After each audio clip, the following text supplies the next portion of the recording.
Perkenalkan, nama saya Evi Sartika Zenrato dari kelompok 9. Di sini saya akan mempresentasikan mengenai materi penyusunan buku teks.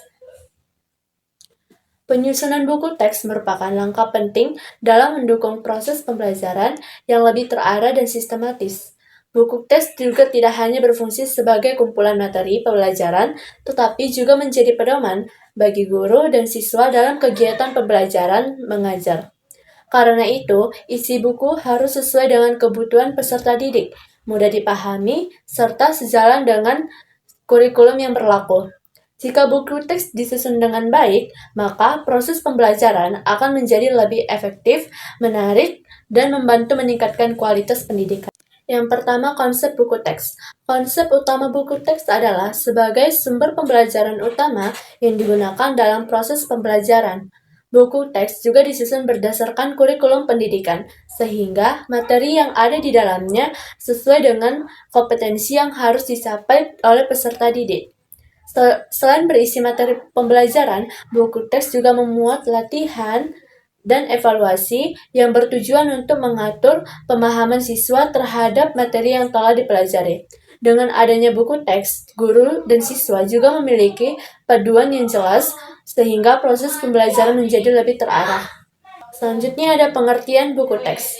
Buku teks adalah bahan ajar yang disusun secara sistematis untuk membantu peserta didik mencapai kompetensi tertentu. Buku teks juga memiliki beberapa karakteristik. Yang pertama yaitu materi disusun secara runtut dan sistematis. Yang kedua yaitu menggunakan bahasa yang mudah dipahami oleh peserta didik.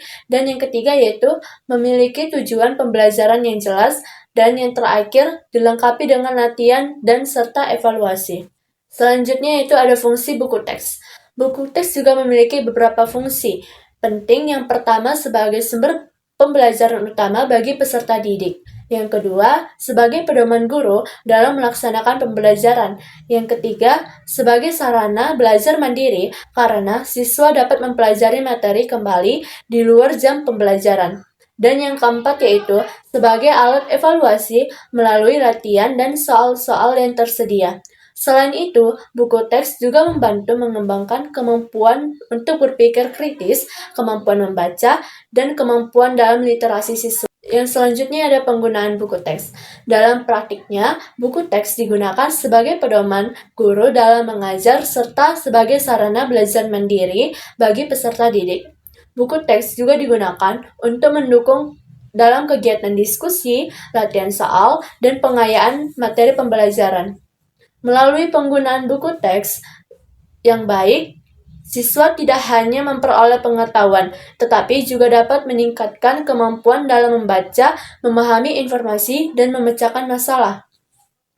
Selanjutnya yaitu penyusunan buku teks dan kurikulum. Dalam penyusunan buku teks harus selalu berpedoman pada kurikulum. Hal ini terjadi karena kurikulum menjadi dasar dalam menentukan tujuan pembelajaran, kedalaman materi, serta kompetensi yang harus dicapai oleh siswa. Melalui kurikulum, penulis dapat menentukan materi apa yang perlu dimasukkan ke dalam buku sehingga isi buku tetap relevan dengan kebutuhan pendidikan pada saat ini. Dengan demikian, buku teks dan kurikulum memiliki hubungan yang sangat erat dan tidak dapat dipisahkan. Selanjutnya yaitu landasan penyusunan buku teks. Dalam penyusunannya, buku teks juga memiliki dua landasan. Yang pertama yaitu landasan keilmuan, yang dimana landasan ini bertujuan untuk memastikan bahwa seluruh materi yang disajikan benar secara ilmiah dan sesuai dengan perkembangan ilmu pengetahuan. Dan yang kedua yaitu landasan keterbacaan dan keterbahasaan, yang dimana landasan ini memastikan bahwa bahasa yang digunakan sangat mudah dipahami, jelas, dan sesuai dengan tingkat perkembangan oleh peserta didik. Jadi, buku yang baik harus benar-benar secara ilmiah sekaligus mudah dipahami. Selanjutnya yaitu anatomi buku teks. Anatomi buku teks terdiri dari 3 bagian utama. Yang pertama adalah halaman pendahulu, yang dimana bagian ini berisi sampul, kata pengantar, daftar isi, dan informasi awal mengenai buku. Yang kedua adalah halaman nas atau halaman isi, yang dimana merupakan bagian terpenting karena berisi seluruh materi pembelajaran, contoh, latihan, dan pembahasan. Dan yang ketiga adalah halaman penyudah. Biasanya halaman ini berisi daftar pustaka, lampiran, indeks, dan glosarium. Ketiga bagian tersebut saling melengkapi sehingga buku menjadi lebih sistematis dan mudah digunakan. Selanjutnya yaitu sintaks penulisan buku teks. Dalam sintaks penulisan buku teks mencakup beberapa bagian. Yang pertama yaitu telaah kurikulum, yang dimana telaah berarti kegiatan mengkaji, meneliti, dan memeriksa kurikulum yang berlaku. Menurut Ronald Cedal, kurikulum mencakup seluruh pengalaman belajar yang diperoleh peserta didik di bawah bimbingan sekolah. Melalui telaah kurikulum, penulis dapat memahami kompetensi, materi, dan tujuan pembelajaran yang harus dicapai, sehingga buku yang disusun sesuai dengan kebutuhan pendidikan. Selanjutnya yaitu penyusunan silabus. Setelah melakukan telaah kurikulum, langkah berikutnya yaitu menyusun silabus. Silabus terdiri atas 6 komponen utama, yaitu kompetensi inti, kompetensi dasar, materi pokok, pengalaman belajar, alokasi waktu, dan sumber bahan. Silabus berfungsi sebagai pedoman dalam menentukan isi buku teks, sehingga materi yang disusun dapat tetap terarah dan sesuai dengan tujuan pembelajaran. Selanjutnya yaitu pengorganisasian buku. Pengorganisasian buku merupakan proses menyusun isi buku secara sistematis. Tahap pertama adalah merancang draft atau anatomi buku dengan menganalisis silabus dan menentukan topik-topik utama. Tahap kedua adalah menyusun contoh satu bab secara langkah yang berisi materi, contoh, latihan, dan pembahasan. Tahap ketiga adalah menyusun keseluruhan buku dengan memperhatikan hubungan antar bab agar mulai tersusun secara runtut. Melalui pengorganisasian yang baik, peserta didik akan lebih mudah memahami isi buku tersebut. Selanjutnya yaitu pemilihan materi.